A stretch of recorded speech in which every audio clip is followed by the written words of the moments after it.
Good evening, Ram Ram, जय हिंद दोस्तों। चलिए आज हम जानेंगे पूर्ण वर्ग संख्या के बारे में कुछ फैक्ट्स। परफेक्ट स्क्वायर नंबर बताइए पहले किसे कहते हैं बच्चों। परफेक्ट स्क्वायर नंबर वह संख्या होती है जो किसी संख्या का वर्ग हो। जैसे 25 किसका वर्ग है? 5 का। क्लियर है बच्चों? ठीक। चलिए अब ध्यान से सुनेंगे। अगर ऐसा प्रश्न कोई भी आपके एग्जाम में आता है, देखिए यदि किसी संख्या के एक पूर्ण वर्ग में कितने अंक हैं? 22, यानी कि सम संख्या में अंक हो। सम संख्या में अंक हो तो आपको आधा कर देना, आंसर आ जाएगा मेरे भाई। ऐसे ही आप सेकंड क्वेश्चन देखो। अगर संख्या कैसी हो? विषम, यानी कि मैंने किसी संख्या का वर्ग किया और उसमें अंक आए 17, यानी कि विषम अंक आए, तो आपको +1 करना है और आधा कर देना है बच्चों। डायरेक्ट आंसर आ जाएगा। ठीक है, चलिए अब कॉन्सेप्ट समझते हैं। कॉन्सेप्ट समझते हैं बच्चों, क्या है देखिए। सबसे पहले आप जानेंगे कि अगर देखो जैसे लिखा हो, यदि n स्क्वायर का मतलब बच्चे हमने किसी संख्या का वर्ग कर दिया। एन स्क्वायर का मतलब है किसी संख्या का वर्ग कर दें और अंकों की संख्या कैसी आ जाए? विषम, ओड आ जाए। तो क्या करना है? देखो जैसे मैं कहूं बच्चे 7 का वर्ग आपने किया, कितना है? 49। मैं कह रहा हूं किसी संख्या का मैंने वर्ग किया और सम संख्या में आ जाए, या मैंने किया बच्चे 11 का वर्ग और कितना आ गया? 121। अब ध्यान से समझना दोनों बातों को। ये उल्टा पूछ रहा है कि मैंने वर्ग किया किसी संख्या का और 3 अंक प्राप्त हुए। कितने अंक प्राप्त हुए? 3। तो संख्या में कितने अंक थे? अगर 3 अंक प्राप्त हुए तो संख्या कितने अंकों की थी? 2 की। यहां पर देखो, अगर आपको वर्ग करने पर संख्या में 2 अंक प्राप्त हुए हैं, 2 डिजिट्स मिली हैं, तो आप बताइए संख्या कितने डिजिट की थी? सिंगल डिजिट की थी।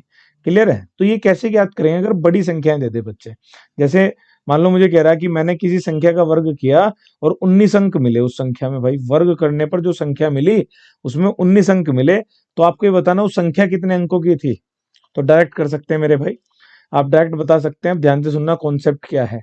अगर वर्ग करने पर जो भी संख्या आएगी उसमें अंक या तो सम संख्या में आएंगे या विषम। यहाँ पे देखो आप, अंक सम संख्या में 2 ही अंक है, तो 2 ही अंक है तो सम संख्या में। अगर सम संख्या में आते हैं तो आपको कुछ नहीं करना बच्चे, डायरेक्ट सम संख्या का आधा कर देना है। सम संख्या क्या कर देना है? आधा। सीधे आपको पता लग जाएगा कितने अंकों की संख्या का वर्ग हमने किया है। क्लियर है? जैसे बच्चों देखो, अगर 49 में 2 अंक है, मैं आधा कर दूं 2/2, तो जिस संख्या का हमने वर्ग किया उसमें कितने अंक आने वाले हैं? 1। जैसे यहाँ 3 अंकों की संख्या है बच्चे, विषम अंकों की संख्या है, 1 बढ़ा के आधे कर देना है आपको। देखो अगर अंकों की संख्या विषम है तो आपको 1 बढ़ा करके आधा कर देना है। सीधा पता लग जाएगा हमने कितने अंकों की संख्या का वर्ग किया है। तो 3 और 1 4, 4 का आधा करोगे 2, तो देखो 11 में कितने अंक हैं? 2। क्लियर हुई बात बच्चों? और समझिए आप, जैसे मैं आपसे पूछूं 30 का वर्ग कितना होता है? बताओ बच्चों। 900। अगर मैं 100 का वर्ग पूछूं कितना आएगा?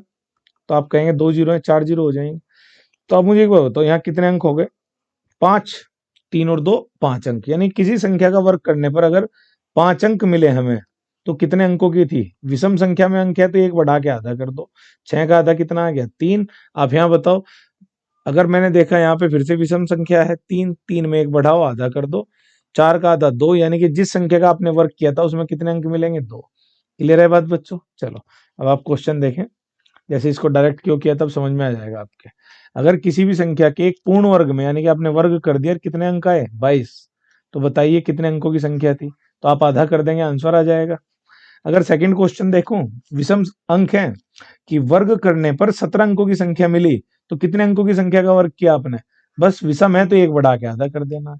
आंसर कितना आएगा? 9। लेकिन बच्चों एक बात ध्यान रखनी है कि इसमें सीधा नहीं, उल्टी बात तो सही है, इसकी विपरीत सही नहीं होगी। मान लो मैं कह रहा हूं कि 2 अंकों की संख्या का वर्ग करूं, 2 अंकों की संख्या का वर्ग करूं तो 3 ही अंकों की संख्या आएगी, ऐसा नहीं है बच्चों। यहाँ तो आपको दिख रहा है, जैसे मैं अगर ये कहूं 99 का वर्ग करोगे आप तो 9801 आएगा। अब आप बताओ 2 अंकों की संख्या का मैंने वर्ग करा, लेकिन कितने अंक प्राप्त हुए? 4। कितने अंक प्राप्त हुए? 4। क्लियर है बच्चों जो मैं कह रहा हूं?